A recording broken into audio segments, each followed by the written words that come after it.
Bonjour, mon nom c'est Anthony Omenia, donc je suis entrepreneur, consultant et développeur d'applications mobiles.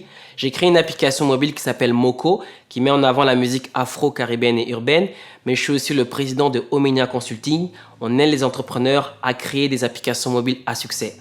Aujourd'hui, on est sur Creative Minds. Généralement, dans mes poches, moi, ce que j'ai, c'est toujours mon téléphone, peut-être un labello pour les lèvres, on dit en français, puis des fois mon portefeuille. Mais la preuve, je l'ai ici. Alors, pour prendre ma douche, ça me prend à peu près, je dirais, 15 à 20 minutes. Parce que souvent, dans la douche, j'écoute la musique, je prends mon temps. Des fois, je pense. Des fois, ma fiancée ne comprend pas. Elle me voit dans la douche, puis elle dit « Mais qu'est-ce que tu fais ?» Je suis en train de penser, je reste figé. Mais c'est parce que quand je suis dans la douche avec la musique, des fois, je pense à des idées, je pense au business, et ça fait que je peux rester longtemps dans la douche. Bon, je vous dirais que quand j'étais plus petit, j'étais un prince, parce que, premièrement, j'étais un des premiers garçons, avant que mon petit frère arrive.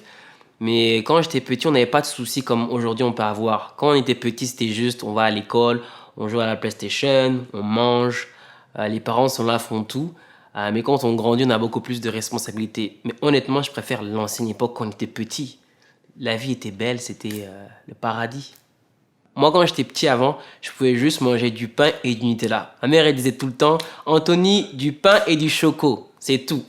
Donc j'adore le pain et le Nutella. Je pourrais manger du pain 5 fois par jour, ça me dérangerait pas. Oh, c'était hier. Non, je recommence. Donc je recommence.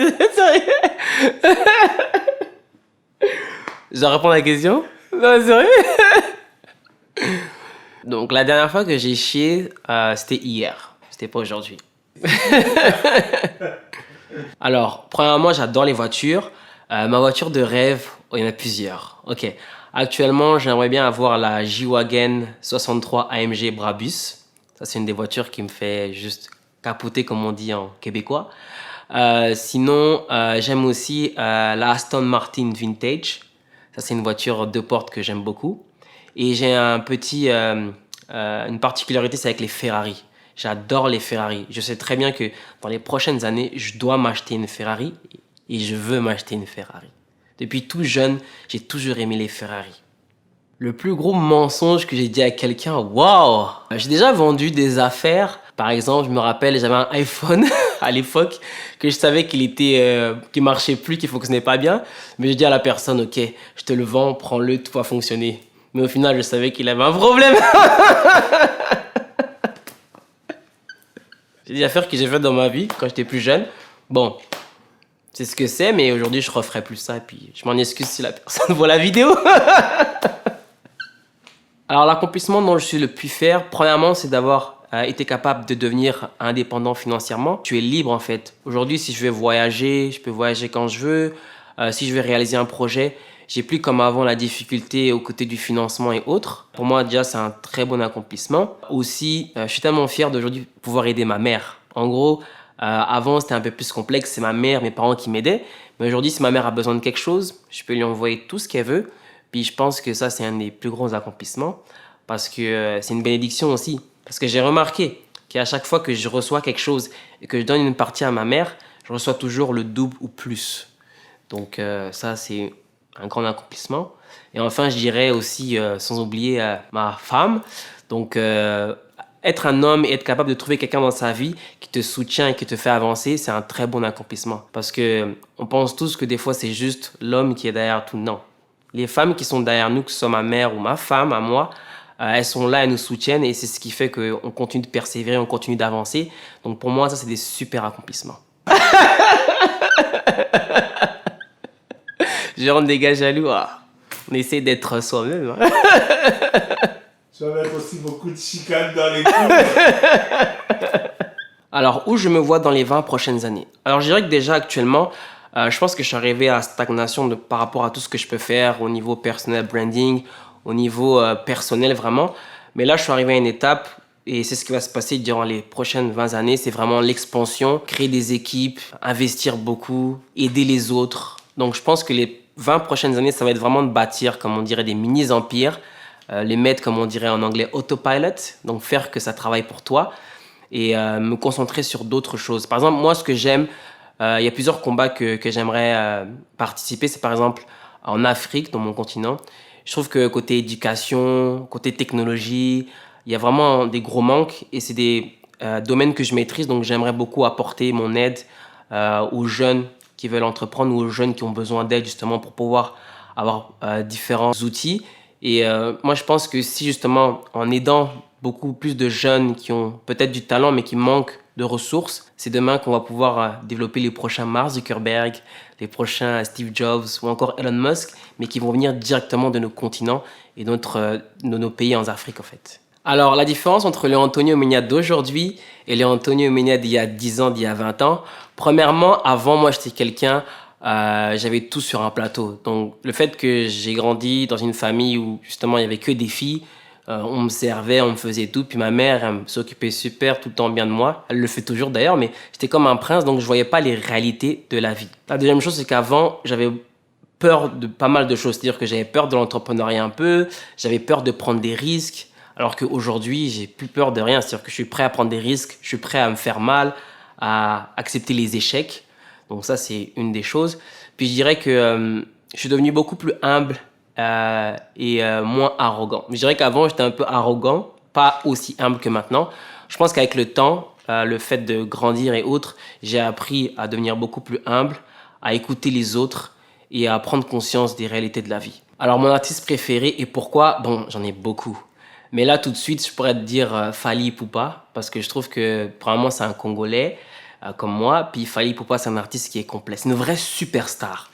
Il y a des artistes et il y a les superstars. Je trouve que Fally, c'est une superstar. Dans la mélodie, la façon dont il compose la musique, le chant, tout, il est complet. La chanson la plus embarrassante que j'aime, franchement, c'est Titanic de Céline Dion. Franchement, j'adore la chanson. Je pourrais l'écouter, l'écouter, l'écouter. C'est sûr que ça ne plaît pas à tout le monde, mais moi, je trouve que c'est une chanson incroyable. Et il y a un artiste que je trouve qui est vraiment sous-estimé, c'est Ryan Leslie.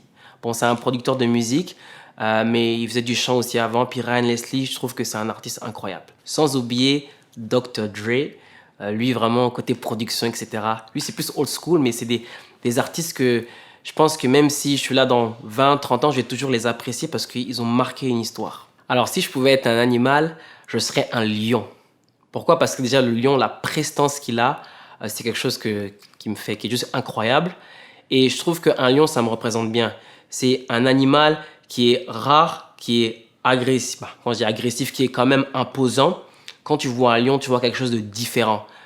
Donc, ça m'appelle une connexion avec le livre que j'ai aussi fait, qui s'appelle en fait Faire la différence. Moi, je trouve que j'ai toujours été un peu différent et le lion est un animal qui me représente dans sa façon d'agir, dans sa façon dont on le perçoit, puis la façon dont il est en fait. Donc moi, le lion, c'est l'animal que je serais. Si j'étais un artiste, mon nom de scène aurait été Kenny Williams. Pourquoi? Parce que Kenny Williams, c'est déjà mon nom d'artiste. À l'époque, quand je faisais de la musique avec le groupe Esamoto, vous pourrez aller voir le son Antidopage qui est sur YouTube. Antidopage, nous, on ne triche pas, des faris au Canada. C'est en fait un groupe dans lequel j'étais et mon nom d'artiste était Kenny Williams. Donc si aujourd'hui je dois faire de la musique, mon nom ça va être Kenny Williams. Alors, entre être invisible ou savoir voler, qu'est-ce que j'aurais appris? J'aurais appris savoir voler. Premièrement, pourquoi? Parce que j'ai peur des hauteurs. Donc si j'ai la possibilité d'enlever cette peur, ça va être super pour moi. Mais je pense que savoir voler, tu vas pouvoir en fait avoir une vision encore plus grande. Moi, j'adore tout ce qui est vision, rêve. Donc je pense que si tu sais voler, tu vas avoir une super vision et tu vas pouvoir voir des choses que certains ne voient pas. Alors moi, ce qui me passionne, premièrement, donc c'est la musique. Je suis fou de musique. En voiture, j'écoute de la musique. Dans la douche, j'écoute de la musique. Chez moi, j'écoute de la musique. Et mon application, c'est une application de musique. Donc déjà, je suis beaucoup dans la musique. Deuxièmement, je suis un fan de soccer.